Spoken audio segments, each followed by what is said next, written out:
Well, good morning, everyone. Good to be here today. I love coming here. We got to speak. Was it a year ago we were here? I don't remember. Was it 2 years? Something like that. Time flies, but it's been a little bit. But good to be back. I'm the associate pastor at Lamar's Bible Church, and my family's here. My wife Elizabeth and Benjamin, Joanna, and then one on the way. And so we're excited about that. So what I do, on Sunday nights I preach, and we're going through the book of Proverbs, and so I'm going to preach Sunday night tonight, and I'm preaching the message I'm going to preach tonight to you this morning, so hot off the press here. I picked Proverbs, we're going through this sermon series on Proverbs because I was trying to think what's like a book of the Bible that hasn't been preached on at LBC. And so I was like, okay, so I'm going through the archives, trying to find, and that's like a good sign when it's hard to find them. No one has done a Proverbs sermon series, and I quickly found out why. It's hard to preach Proverbs. So I have in your bulletin, there's a handout if you want to look at that.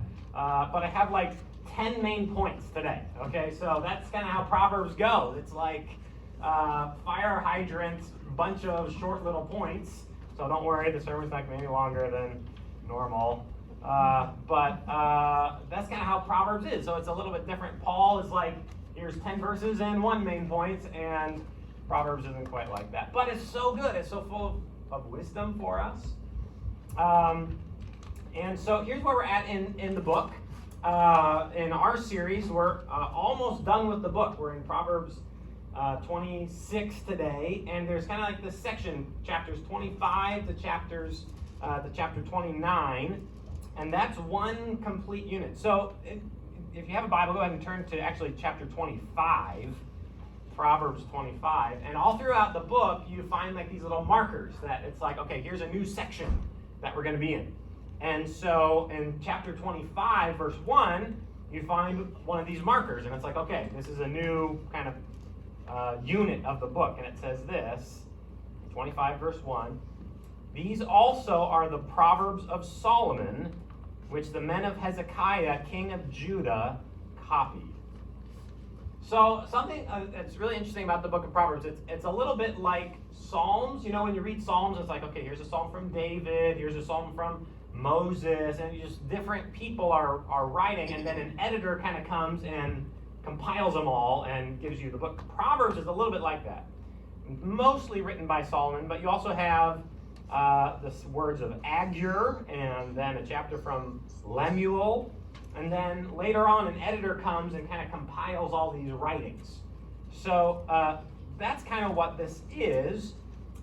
These chapters 25 to 29 are that section.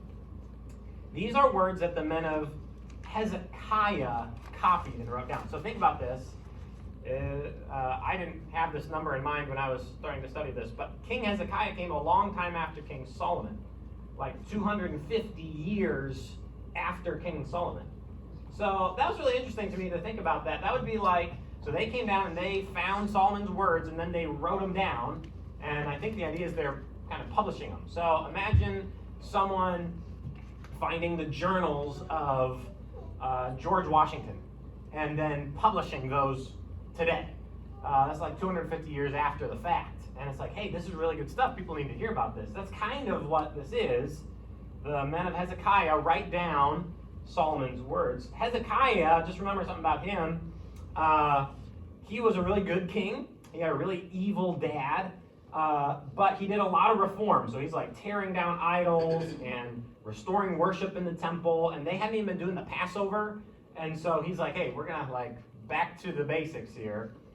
2 Chronicles 29 to 31 talks all about the reforms. So it's like 3 chapters of reforming worship in the church.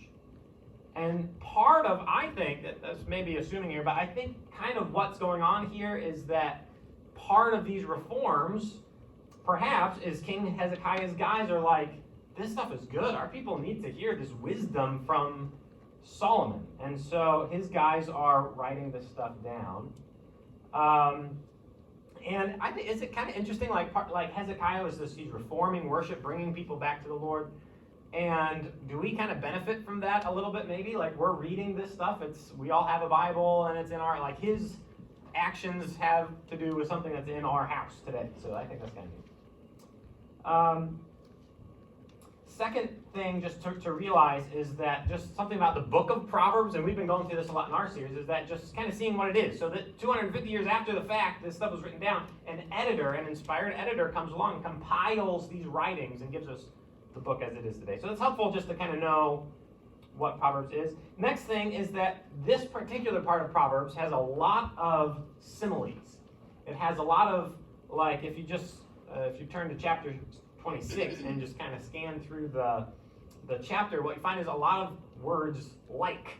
A fool is like this. A fool is like that. And so there's a lot of colorful illustrations. It's kind of fun. What we're going to look at today is some portions of chapter 26. And it's a lot of it, two themes. One is how to interact with fools, and then theme number 2, beware of wicked words. A lot of the sermon is about the fool. And so there's a portion of chapter 26, verse 1 to 12, talks about what a fool is like. And so let's read it. Let's look at chapter 26, starting verse 1. Read the first 12 verses and listen to how often the word fool comes up, okay? It says this: like snow in summer or rain in harvest, so honor is not fitting for a fool. Like a sparrow in its flitting, like a swallow in its flying, a curse that is causeless does not alight. A whip for the horse, a bridle for the donkey, and a rod for the back of fools. Answer not a fool according to his folly, lest you be like him yourself. Answer a fool according to his folly, lest he be wise in his own eyes. I always love that passage. Verse 6, whoever sends a message by the hand of a fool cuts off his own feet and drinks violence. Like a lame man's legs, which hang useless, is a proverb in the mouth of fools. Like one who binds the stone in the sling is one who gives honor to a fool. Like a thorn that goes up into the hand of a drunkard is a proverb in the mouth of fools. Like an archer who wounds everyone is one who hires a passing fool or drunkard. Like a dog that returns to his vomit is a fool who repeats his folly.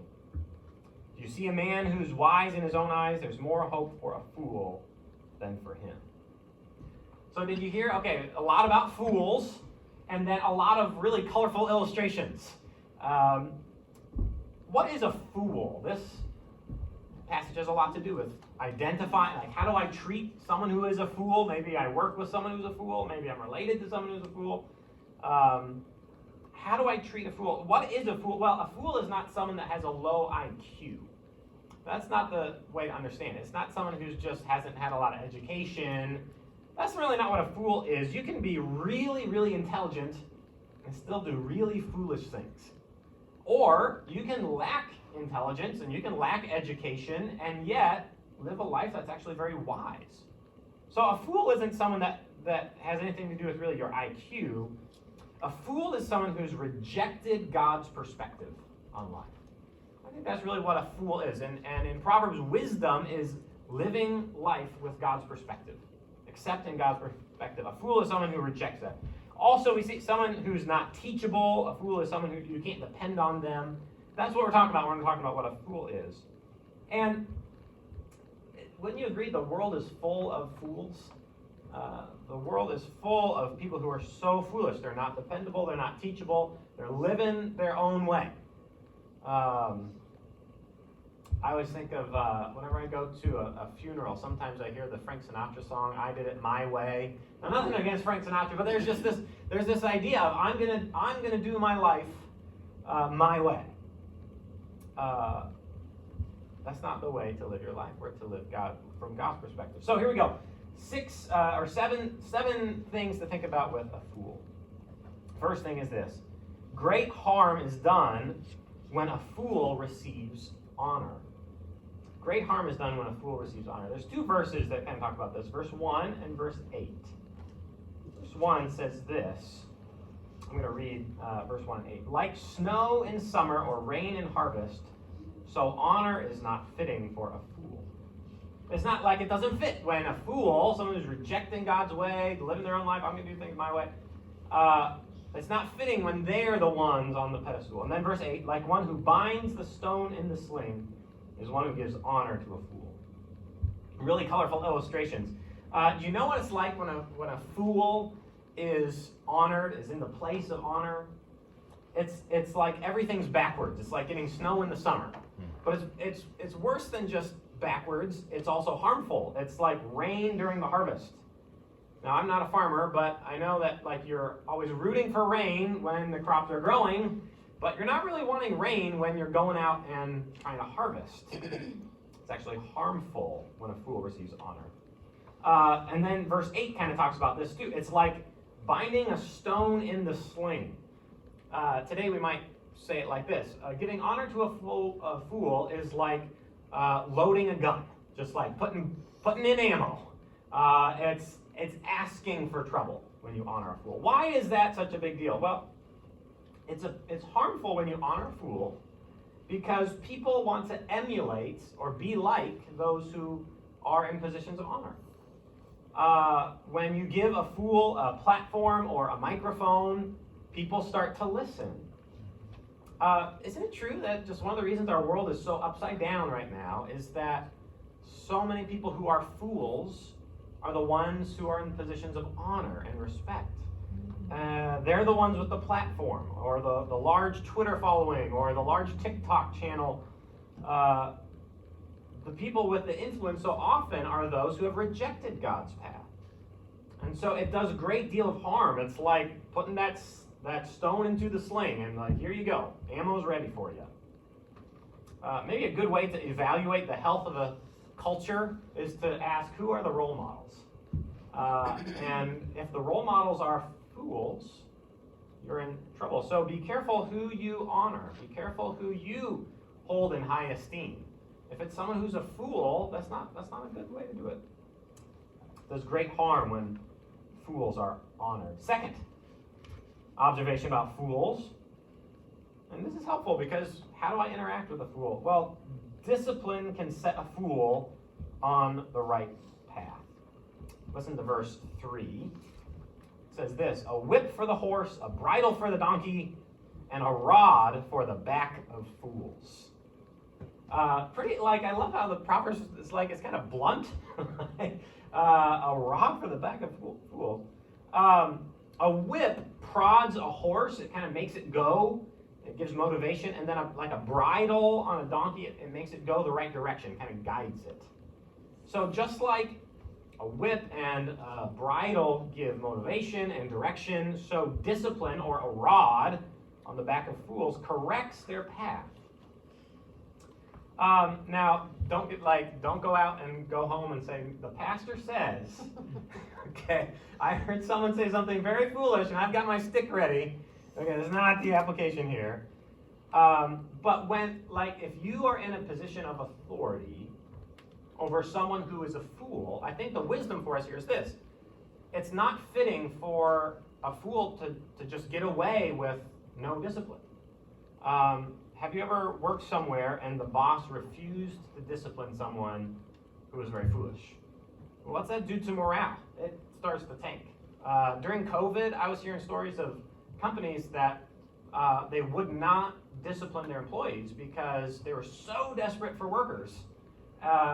We need anyone to come in. And so if people would come and they'd be late for work, they'd be lazy at work, there was no discipline because we just were so desperate. That's a hard place to be, but morale starts to tank. In other words, it's fitting for someone who's a fool to be disciplined and corrected. Not for revenge, but like a bridle helps a donkey stay on the right path. That's a very colorful illustration. Discipline helps a fool to stay on the right path. So we find a similar verse in Proverbs 22, which says this: folly is bound up in the heart of a child, but the rod of discipline will drive it far away. It's fitting for a parent to discipline their child. Now, anytime I read that verse, there's no place in the Bible for abuse or actually physically harming your children. That's not the idea. But it's fitting for parents to discipline their children because it helps them stay on the right path. Third piece of wisdom about fools. There's no one-size-fits-all way of interacting with a fool. There's no one-size-fits-all way of interacting with a fool. In other words, it's risky business dealing with fools. Sometimes this is the right path, sometimes that's the right path. Listen to verses 4 and 5, Proverbs 26, 4 and 5. It says this, "Answer not a fool according to his folly, lest you be like him yourself." And then the very next verse says the very opposite thing, but it's not like the Bible has contradictions in it. It's just there are different paths for different kinds of fools. Answer a fool according to his folly, lest he be wise in his own eye. There's not a one-size-fits-all way of dealing with a fool. Sometimes it's a really bad idea to get into a debate with a fool. When you get into a kind of like a lose-lose situation with a fool, it's kind of like someone stuck in the mud and you're trying to help them out, but they just pull you right down into the mud with them. Sometimes the wise course is to say, I'm not getting involved with this. And that's hard for me. Like, I'm a fixer. Like, I see a problem and I'm like, okay, let me give you the 10-step plan for how to fix your problem. Sometimes it's hard to just walk by. Sometimes there is a time for hearing a fool speak, and what they're saying is unfounded and it's unhelpful. Maybe it's even a little bit harmful, and sometimes the best thing for you to do is not get involved. That's hard for me, okay? Because sometimes when you do, it's just a kind of a scenario where you're just going to end up being a fool yourself by kind of stooping to their level. Interesting, do you remember Jesus before Pilate? I wonder if we have a similar situation here. They're making all these outlandish claims about Jesus, false accusations, and Jesus was silent. It's very interesting. On the other hand, there is a time when you are interacting with a fool, and it's right to kind of rebuke them or correct them. Verse 5, "Answer a fool according to his folly, lest he be wise in his own eyes." Sometimes when you hear a fool speaking, they're pulling people down the wrong path, and it's right for you to step in and confront and rebuke. The church is the pillar and support of the truth. So if we don't speak sometimes, who else is there to support the truth? It's deadly to be wise in your own eyes, like to say, "Oh, I've got all the answers," if your path is leading to hell. It's a dangerous thing. So there's no one-size-fits-all way. There's multiple different options. It takes wisdom, I think prayer, to say, God, which option here? There's a fool that's talking. Should I confront them, or is it better for me to refrain? We've got to ask the Lord, what's the right response in this situation? Fourth thing about fools. Fools are not dependable. Fools are not dependable. Listen to verse 6, and then also I'll skip down to verse 10. Verse 6 says this, "Whoever sends a message by the hand of a fool cuts off his own feet and drinks violence." Pretty graphic picture here. We have an image that we say today, it's like shooting yourself in the foot. They would say, cut off his own feet and drinks violence. Or verse 10, "Like an archer who wounds everyone is like one who hires a passing fool or drunkard." Like you're in battle, and it's like, okay guys, here come the bad guys, and someone's just like, here they come, and they just start shooting arrows. That's not really helping things much. It's like a fool, like don't depend on a fool. There are people in our world who are not dependable. You can't depend on them. Here's what's interesting to me. It's okay sometimes to not depend on people. Like, I think as Christians, like, we're to love people, even people who aren't dependable. We're to be loving to them and kind to them. But it's okay, in some cases, to look at someone who's not dependable, not trustworthy, and say, you know what? I'm not going to depend on you in this scenario. Sometimes it's the better course of wisdom to say, I'm not going to trust this person. Fifth observation on fools is this. Truth in the mouth of a fool does more harm than it does good. Listen to verse 7. It says this, "Like a lame man's legs, which hang useless, is a proverb in the mouth of fools. Truth is a powerful thing, but if it is in the mouth of a hypocrite, it really doesn't do a lot of good. And I think that because Proverbs are in my mouth this morning, right? And so if I live a life of a hypocrite and I speak what's true, like if I say, hey, y'all need to be honest, and then I go out and tell lies, how influential is my insight, is my teaching? It's not very influential. It's like a lame man's legs. It doesn't get you very far. So a proverb in the mouth of a fool, it's not very helpful. It doesn't do very much. On the contrary, it actually can do a lot of harm. Listen to Proverbs 26, verse 9. And I think actually the NIV translates it the best here. Listen to what it says. Like a thorn bush in a drunkard's hand is a proverb in the mouth of a fool. So imagine you're walking down the street and it's late at night, and say it's 10:30 at night, and a drunkard comes walking down the street. It's a crowded street, and in his hand he has a thorn bush, and he's just so drunk he's just waving it around. You start to cross the road and walk on the other side of the street because he's not, like, it's just indiscriminate, it's not helpful. Maybe one application is that when a Christian, someone who ought to be living a godly life, fails morally and then yet still speaks the truth, it actually can do a lot of harm. So proverb in the mouth, even if someone who is speaking things that are true, if they're living a foolish life, it doesn't fit. It can actually do a lot of harm. Sixth point to make about fools is this: a fool repeats his mistake. Fool repeats his mistakes. Here's a really familiar proverb. I'm sure you guys know this one. Listen to verse 11. Like a dog that returns to his vomit is a fool who repeats his folly. Any of you guys grow up having dogs? We have a dog, and I grew up having a dog. This is a disgusting proverb, okay? Like, y'all know what I'm talking about. Y'all know how it goes. This is what dogs do. Sometimes they vomit, and then it's like it's really interesting to them, their own vomit. And so they go back to it in the backyard, and they start to sniff it. And it's kind of interesting. And then they lick it. And then they eat their own vomit. I mean, it's disgusting. It's repulsive. It's a very graphic, startling verse to read, but it's kind of meant to get our attention. A fool is someone who does the same kind of thing. Fool is someone who knows full well that what they're doing is repulsive and harmful, but he returns to it anyways.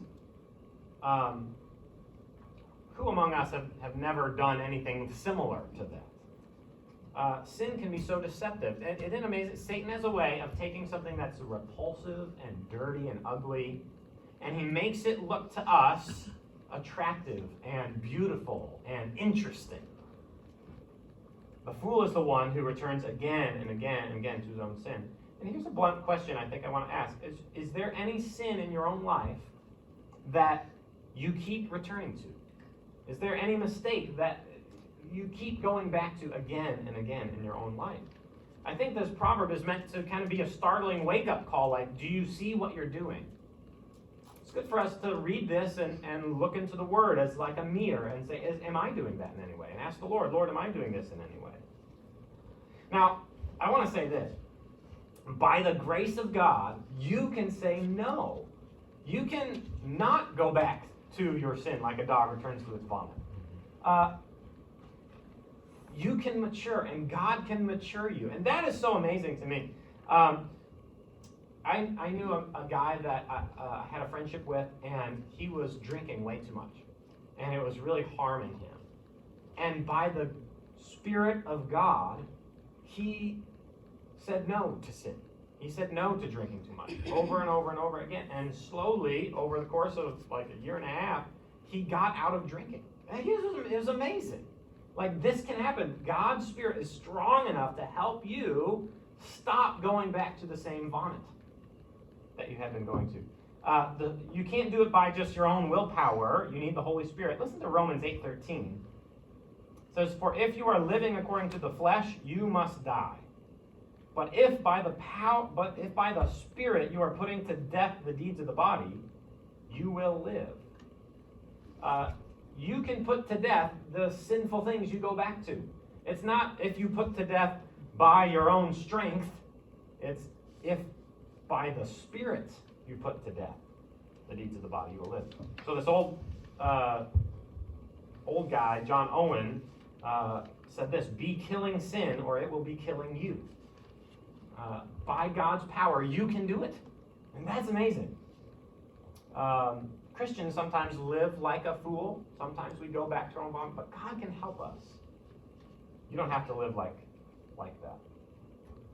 Okay, seventh and last in this first theme of looking at how to interact with a fool is this: someone who has nothing to learn is actually worse than a fool. So you have all this description of how silly a fool is and how harmful it is to live like a fool, and then it ends with this note of, but there's actually someone who's worse.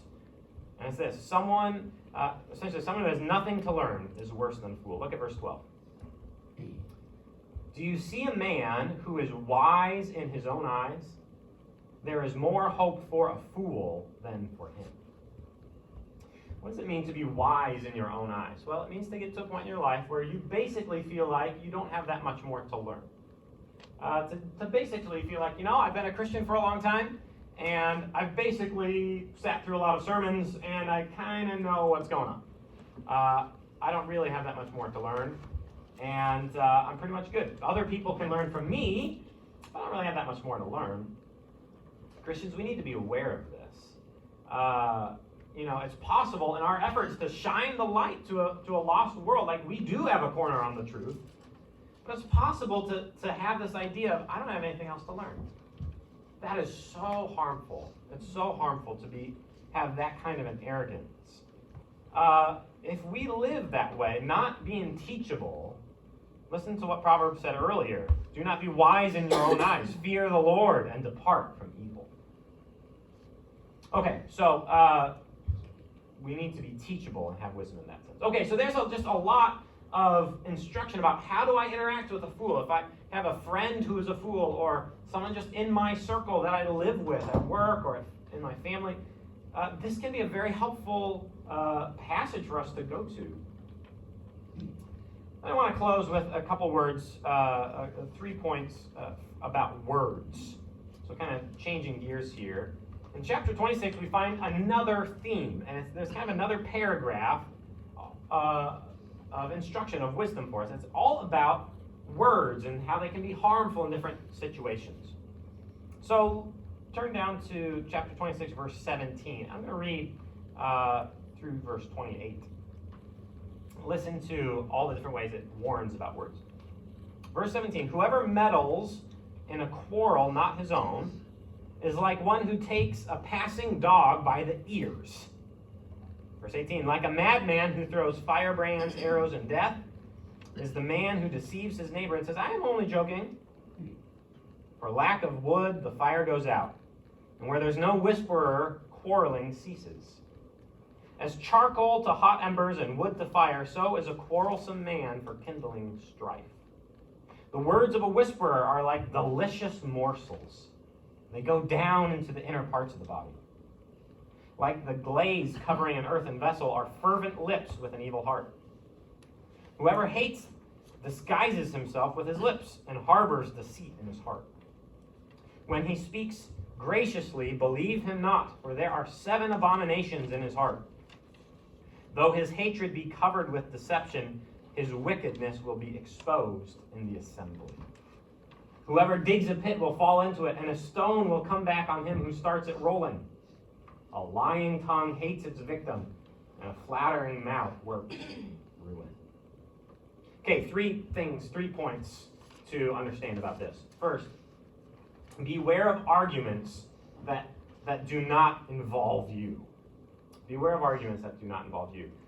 Verse 17 got at this. It said this: "Whoever meddles in a quarrel not his own is like one who takes a passing dog by the ears."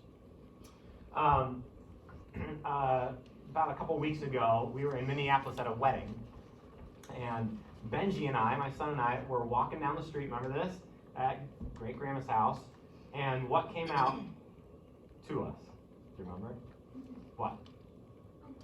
A dog. And he was a mean dog. He started, he was snarling at us, and, I was like, there was a little screaming going on, okay? Let's put it that way.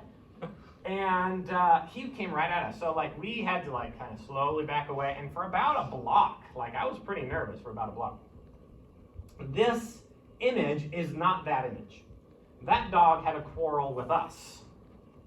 This is something else, like one who takes a passing dog by the ears.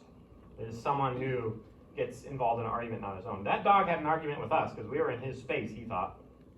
This image is different. It's like there's a dog, you're in your front yard, and there's a dog that's angry, and he's snarling, and he's going after somebody else, some other rabbit, some other cat. And it's so foolish to get involved with an argument that has nothing to do with you. It's like going out and stopping the dog who's already on a mission and grabbing it by the ears. And guess what? You're kind of stuck at that point. When you grab an angry dog by the ears, now you got involved, and you can't let go of either hand because you're going to get bit. There's such a thing as an argument that you have no business joining. Sometimes you got to jump in, right? But there's such a thing as an argument that just it doesn't involve you, and you're going to get hurt if you jump in and try and stop it. I think it's again, I'm a fixer, and I like to go fix everybody's problems, but sometimes wisdom looks like you just not being involved. And I think if you spend any time online, there's a lot of arguments that have nothing to do with you.